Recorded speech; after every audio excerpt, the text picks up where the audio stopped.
Soy Cristina Cuesta Gorostidi, nací en San Sebastián en 1962.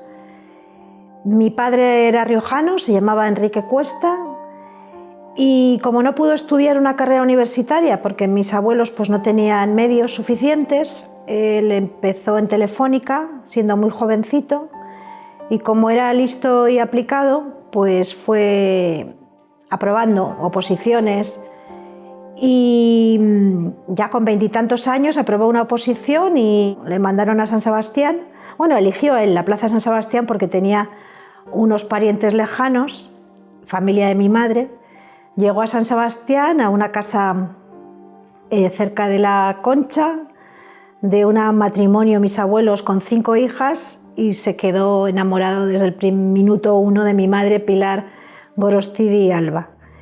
Entonces, bueno, pues después de unos cuantos años, porque la verdad que le costó conquistarla, se casaron y formaron una familia.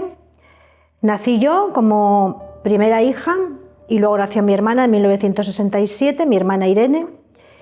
Y vivíamos en San Sebastián pues tranquilamente, una familia de clase media. Mi padre era una persona tolerante, no metido en política, pero bueno, por supuesto con sus ideas.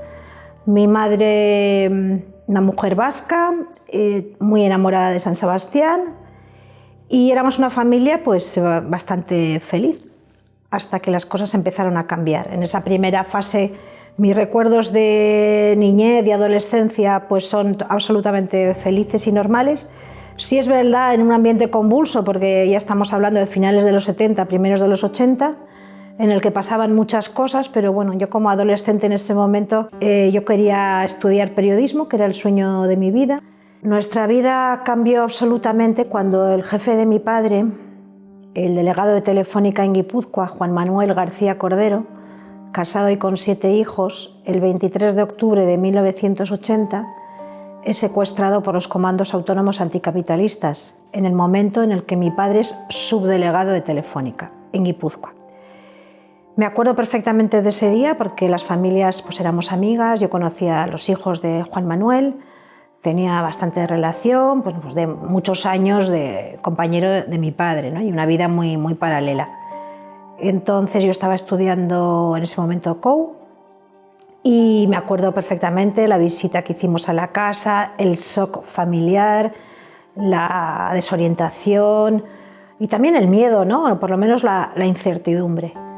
Y luego también recuerdo muy claramente cómo mis padres conversaban en la cocina de nuestra casa y mi padre le comentaba a mi madre que le habían ofrecido irse a Zaragoza porque la situación era muy complicada, porque había mucho miedo, porque claro, ya habían matado a un directivo de Telefónica. Y entonces mi madre dijo unas palabras muy sencillas pero muy sabias. Y le contestó a mi padre: ¿por qué nos vamos a ir? Nosotros no hemos hecho nada. Y mi padre zanjó la cuestión diciendo: tienes razón.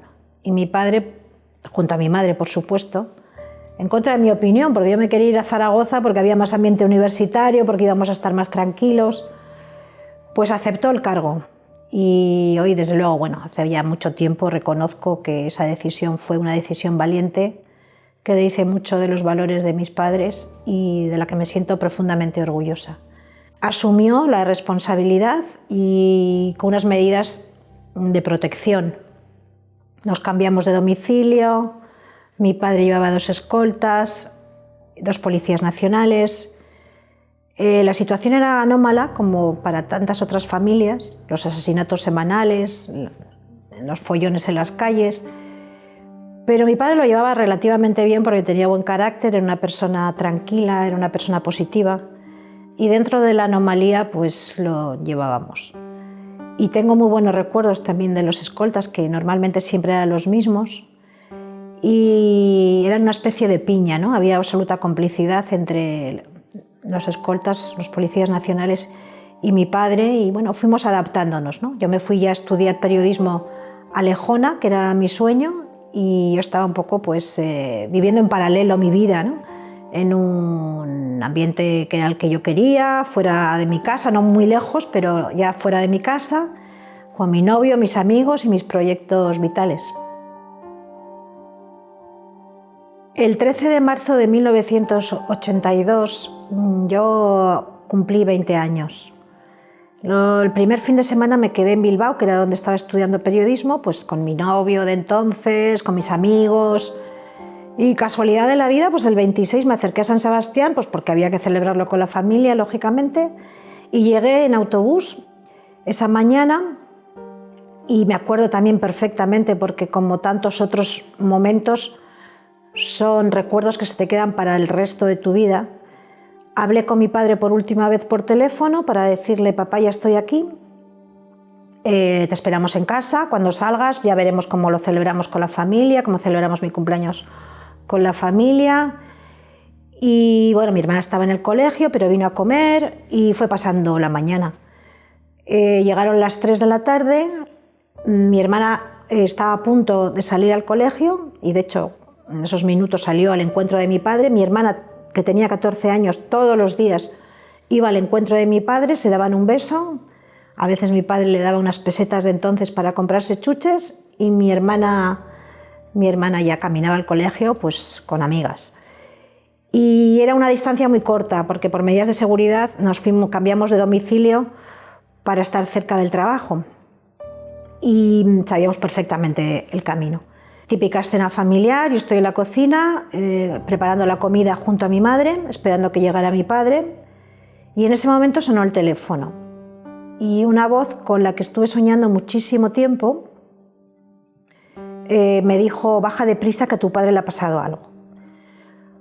Bueno, yo supe inmediatamente que mi padre había sido víctima de un atentado.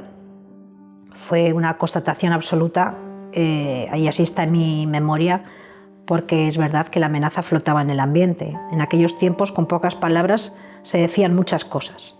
Nunca he sabido quién fue esa persona. Por desgracia, se lo hubiera agradecido, ¿no?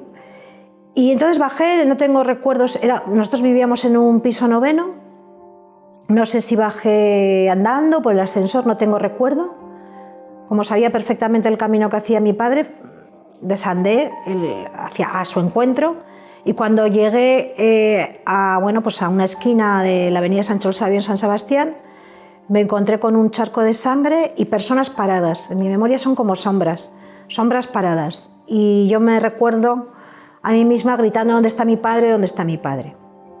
En ese momento, bueno, pues como tantas veces en la vida, hay personas que te ayudan, que se portan pues muy amablemente, ¿no? Y en ese momento me dijeron: ¿qué quieres hacer, Cristina? Y entonces dije: yo quiero ir a ver a mi padre. Y era un policía municipal y una vecina. Entonces me subieron a los hospitales en San Sebastián, no es mucha la distancia, pero a mí ese camino mi recuerdo se me hace eterno, pero al mismo tiempo no se me hace horrible ni triste, porque yo en ese momento todavía me mantenía la esperanza. Ingenuamente pensé que al llevarlo al hospital pues estaría herido. Y llegué, claro, como tenía ya 20 años, pues exigí ver a mi padre y sacaron a mi padre, algo que afortunadamente hoy sería impensable porque hay protocolos de atención, hay profesionales especializados. Pues en mitad de un pasillo, sacaron a mi padre en una camilla cubierto con una sábana y yo pude comprobar directa y personalmente que mi padre estaba muerto. Recuerdo su rostro perfectamente, cómo iba vestido, y a partir de ese momento pues ya me puse a llamar a mi familia. También tengo el recuerdo muy fuerte porque fue muy traumático, también para contar y explicar la medida de cómo vivían las víctimas en aquel momento, ¿no? En la década de plomo, cuando no había leyes de atención, cuando no había solidaridad, cuando no había atención especializada. Y alguien me dijo que fuera, no me acuerdo quién, que fuera al juzgado, y una funcionaria, que la pobre seguramente pues lo hacía lo mejor posible, porque tendría todas las semanas muchos casos parecidos, me preguntó, y para mí fue como una cuchillada, la verdad, me preguntó: ¿cuántos tiros ha recibido tu padre? Yo recuerdo claramente que no pude articular palabra, y ahí me derrumbé. Y al siguiente recuerdo que tengo ya son días posteriores. Y a partir de ahí, como decía, una vida nueva a la hora de tomar decisiones que cambiaron la vida de mi madre, mi hermana y la mía para siempre, como tantas y tantas víctimas, ¿no? En un ambiente en el que no se podía expresar que eras víctima del terrorismo. Tengo que decir, porque es importantísimo, que mi padre en ese momento estaba acompañado de uno de los escoltas, Antonio Gómez, un policía nacional de 24 años, casado y con un niño, un bebé entonces, Javier, y que el otro escolta no estaba, Rafael, pues porque se había ido a solucionar un tema. Tardó en fallecer Antonio, herido de muchísima gravedad, y a los 5 días falleció. Todo mi agradecimiento, por supuesto, a ellos y a todos los cuerpos y fuerzas de seguridad que tanto han dado. Cuando matan a mi padre yo tengo que asumir, quiero y tengo que asumir la responsabilidad familiar, porque mi madre cayó en una depresión de la que nunca se curó del todo y mi hermana tenía 14 años. Entonces tuve que dejar los estudios, quise dejar los estudios porque lógicamente mi familia me necesitaba. Yo en esa situación era la más fuerte de las tres. Y me ofrecieron trabajar en Telefónica, pues porque la situación económica tampoco era clara. En aquel momento no había pensiones extraordinarias. Mi madre tardó 10 años, hasta 1992, en cobrar una pensión extraordinaria. Y además, como anécdota también diré, porque mi madre ha fallecido en el 2017, que mi madre siempre llevó muy mal que en la nómina de viudedad le apareciera en la casilla correspondiente accidente laboral. No consiguió, que ese fue su empeño, pero no lo consiguió, que se pusiera víctima del terrorismo. Y entonces, ante esa situación, pues vuelvo a San Sebastián, empiezo a trabajar en Telefónica exactamente al mes y entro a las 7:30 de la mañana de un 26 de abril de 1982 por la misma puerta por la que había salido mi padre antes de ser asesinado, un mes antes. Y yo tenía una imagen de Telefónica familiar, lógicamente por los amigos cercanos de mi padre. Por supuesto ellos me arroparon porque querían a mi padre y porque nos querían a nosotros, y siempre hay gente, pero gente muy cercana. Pero al mismo tiempo para mí fue muy duro porque la policía, con la mejor intención, me dijo que seguramente la información del seguimiento de mi padre, fotos, recorridos, horarios, había salido de la propia central de Telefónica, como en tantas ocasiones ha sido lo más usual. Los chivatos colaboradores de Tarras que se han ido en general de rositas y que ha habido muchísimos en el País Vasco a lo largo del tiempo, ¿no? Y entonces pues yo tenía esa contradicción, sí se me sentía arropada por los más cercanos, a los que conocía, pero luego yo veía terroristas por todos los lados o colaboradores por todos los lados, ¿no? Y quiero recordar también algo muy especial que a mí me provocaba mucha zozobra, ¿no? Mucha gente, y muchas de estas personas no tenían nada que ver con la justificación del terrorismo, eran personas absolutamente normales, me preguntaban una pregunta hiriente que se ha hecho mucho en el País Vasco: ¿en qué andaba metido tu padre? La culpabilidad de la víctima. Y yo en un primer momento pues también me lo pregunté, o sea, ¿cómo era posible? Es verdad que habían matado al jefe de mi padre, pero ahora me tocaba directamente hacerme esa pregunta, ¿no? Porque como bien he sabido, en muchísimos casos ETA y grupos afines primero señalan, amenazan, persiguen, asesinan, humillan en sus comunicados de justificación del terrorismo. Y de mi padre, como de tantos otros, dijeron barbaridades. Con lo cual la gente se protegía, hacía un círculo de seguridad alrededor tuyo y de los familiares, no fuera a pensar ETA que también estaban implicados en esas mentiras que se había dedicado a desparramar por la sociedad. Y eso hería, ¿no? Porque yo, por ejemplo, empecé a estudiar filosofía, porque yo quería estudiar y trabajaba a las mañanas, y ya el curso, pues yo creo que inmediatamente, ese o el siguiente, eso no me acuerdo bien. Bueno, yo no decía a nadie en la universidad. Bueno, en la universidad era un foco de legitimación del terrorismo tremendo, o sea, era como meterse en la boca del lobo. O sea, todas las manifestaciones, todas las huelgas, todas las movidas que había, era siempre a favor de los terroristas o sus amigos.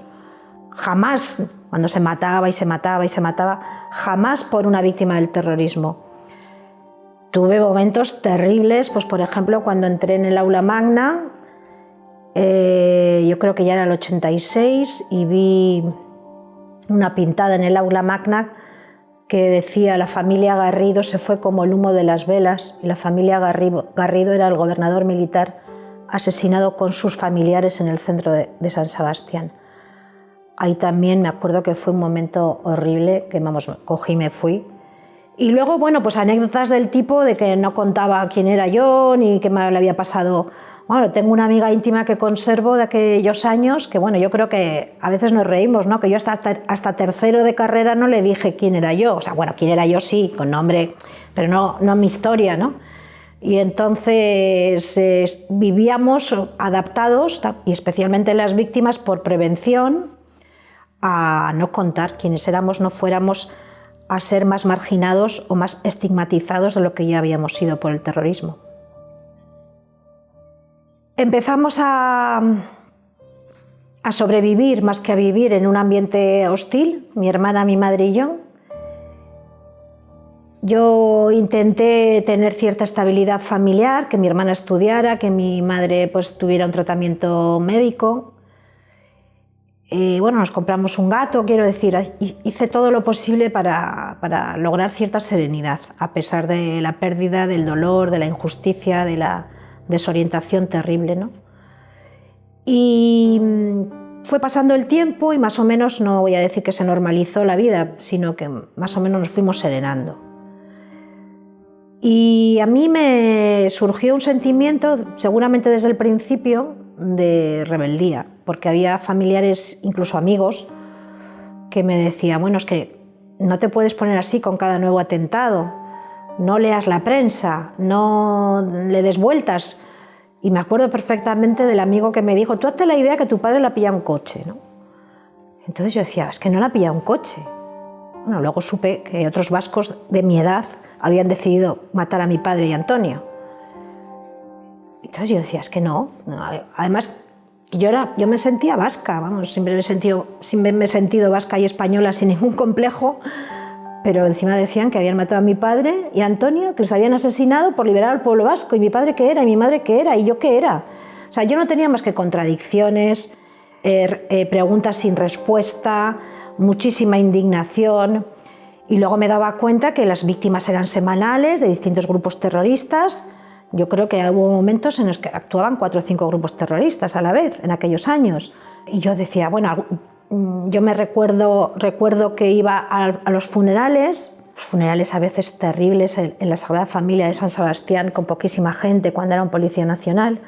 A veces me escapaba incluso del trabajo, cuando el funeral a la mañana en Sagrada Familia, y siempre volvía desolada, ¿no? Porque veías el dolor de la gente, que era mi dolor, veías la injusticia cometida, y lo iba analizando desde ese punto de vista, ¿no? Y luego una absoluta falta de respuesta social, tal como yo entendía que se debía construir la respuesta social, pues pacífica, por supuesto, constructiva, con un mensaje diferente, no partidaria. Y bueno, yo tenía estas cuantas ideas en la cabeza y la necesidad de hacer algo. Y entonces, bueno, pues ya sé, a partir de ahí, con esa energía focalizada, con esa indignación, bueno, y por supuesto, pues lecturas, hablar con algún profesor universitario, mis amigos, no en la más absoluta soledad. Me presenté en un congreso de periodismo y violencia del IPI organizado en San Sebastián. Pues hablaban los políticos, hablaban los jueces, hablaban los directores de periódicos, además al más alto nivel. Me acuerdo que estaba Pedro J, estaba Cebrián. Yo decía, me recuerdo preguntándome, ¿dónde están las víctimas? ¿Y dónde está la sociedad?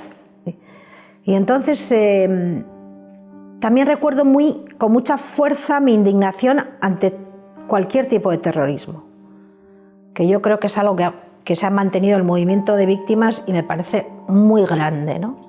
Porque jamás hemos caído en la organización de respuestas violentas ni nada que se le asemeje, sino todo lo contrario, y eso yo creo que todavía no ha sido suficientemente reconocido. Y entonces cuando terminan las mesas y tal, pues yo tenía ya 24 años y digo, pues yo soy Cristina Cuesta, soy víctima, y hago un llamamiento a todas las víctimas de todos los terroristas, porque tenemos que estar unidas y lanzar un mensaje social de construcción. Bueno, no era tan elaborado, lo mío era más naif, más sencillo, ¿no? Pues quiero hacer algo por la paz.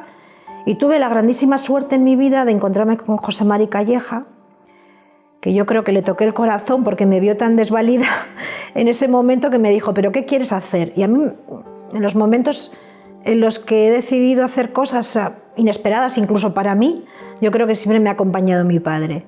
Entonces me salían unas palabras que no estaban todavía lo suficientemente pensadas, que era pues algo así como una asociación por la paz. Y ese es el origen, y tuvo la repercusión bastante importante, pues porque una chica, 24 años, víctima del terrorismo, cuando ninguna víctima hablaba, cuando el silencio era absoluto, cuando nadie se preguntaba a las víctimas, éramos noticia las primeras 24 horas y luego, claro, un caso se solapaba con el siguiente. El terrorismo y los terroristas eran los protagonistas siempre. Me llama Mercedes Milá a su programa, un programa de debate, pues claro, con unas audiencias que no había televisiones privadas, a lo mejor de 12 millones, y yo pues con poco de miedo, pero decidida a decir lo que había dicho. Me acuerdo, fue en abril del 86, y entonces pues tuve también la ocurrencia de abrir un apartado de correos y di el número del apartado de correos en el programa de Mercedes Milá y recibí pues cientos de cartas de toda España.